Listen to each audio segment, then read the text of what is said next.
I'm going to show you guys 6 Klaviyo mistakes that 9 out of 10 accounts that I audit actually make, and it's severely impacting your performance. So let's dive into it. Mistake number 1 is having double opt-in enabled for your lists. So if you go into lists and segments and then you click into any list, right?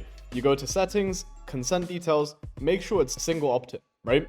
By default, Klaviyo will select double opt-in.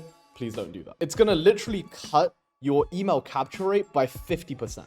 So if you were capturing 1,000 emails a month before, it's going to drop it down to 500. Mistake number 2, go into your integrations and go into Shopify.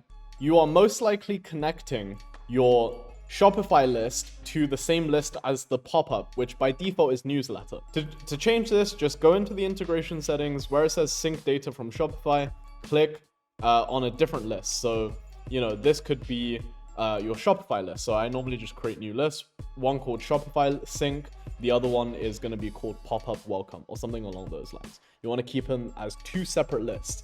If they clash, someone who's already a customer might receive the welcome discount despite not signing up prior. Mistake number 3 is having missing flows out of this list. So these are the core flows.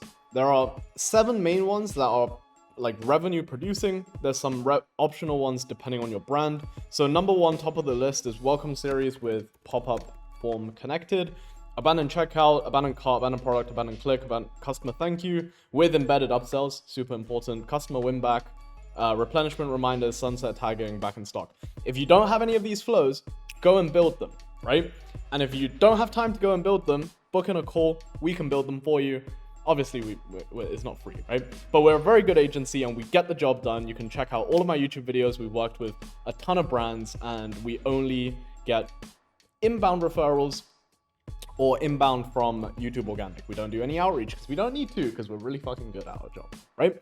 So that's mistake number 3. Mistake number 4 is thinking your deliverability is good when in reality it's down the drain for specific domains. So what I mean by this is if you go into your dashboards, go into overview dashboards, you can actually break down your email open rates by email domain, because each email domain will have its own filtering algorithm, right?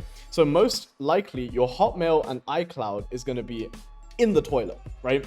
So on most brands that we will onboard, it's just the case. We have exact methodologies on how to warm them up. So yeah, very, very straightforward. To get access to this card is not available by default. You want to click add card here, scroll all the way down to the bottom. It should be one of this card or this card. I can't exactly remember, but just click on it and then add to data view. Scroll all the way down to the bottom and it's called email deliverability by email domain. If anything is below 35%, kind of a cause for concern. If everything's kind of like below 35%, then you have a deliverability problem. You just need to warm it up. I have email warming guides on my YouTube. But if your brand doing like over 100K a month, I don't know why the hell you're bothering to do it yourself. You should just outsource it to someone competent like me, okay? So book in a call with us and we can get cracking. Mistake number 5 is a lot of brands are undersending. What I mean by this is, if you're not sending enough campaigns, you're just not going to be maximizing revenue.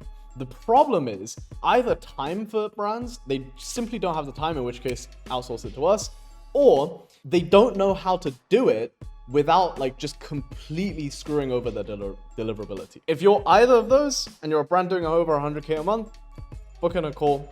We can help you out, do an excellent job of that. Mistake number 6 is setting a too long of a delay on your pop-up. Now, this is not necessarily something that you might do as a brand. However, the agencies that you're working with might artificially do this to inflate numbers. You can see we have very good high conversion rates on this Klaviyo account. But what most agencies do, instead of optimizing design, offers, doing a bunch of split tests, what they do to achieve something like this, instead, what they do is they go into targeting and behavior.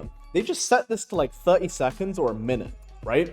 And what happens is then the pop-up is shown to way less people, but the people it's shown to are basically sold already, right? So obviously the opt-in rates are going to be much, much higher if you set a 60-second delay as opposed to a 7-second delay, but you're missing out on a ton of emails to be captured. So yeah, check it. If your agency is doing it, fire them because they're doing it to inflate numbers. And just as a bonus, mistake number 7, using outdated tactics from my old videos or just other tutorials that you've seen online, or if it's an agency doing it for you, they're still using my old tactics, which one of them being resends and booster emails in your flows. So one of the old tactics from like 2021 prior to iOS 15, when open rates just became kind of like a vanity metric almost. One of the tactics was you do a conditional split and resend welcome email 1 to people who didn't open them, right? It was very popular. I think Chase Dimon came up with it initially. It worked well in 2020 and 2021. However, after iOS 15, this tactic just went out the door, right? If your agency is still doing this, their strategies are out of date, right? In which case, fire them, book in a call with me, we're gonna kill it. We've literally generated clients like over $30 million in revenue over the years. Like, we've worked with a lot of brands and we're very consistent with it. So yeah, that's one of the old outdated tactics, but there's like maybe, I don't know, 7, 8, 9 others that is like pretty common. But yeah, this is just like one example of it. Hopefully you enjoyed the video, got some value out of it, and saw something that you can fix inside of your Klaviyo account. If you're a 7-figure brand, we should talk. Would love to help you guys. 8 figures as well, obviously. Stay subscribed, and I'll see you in the next one.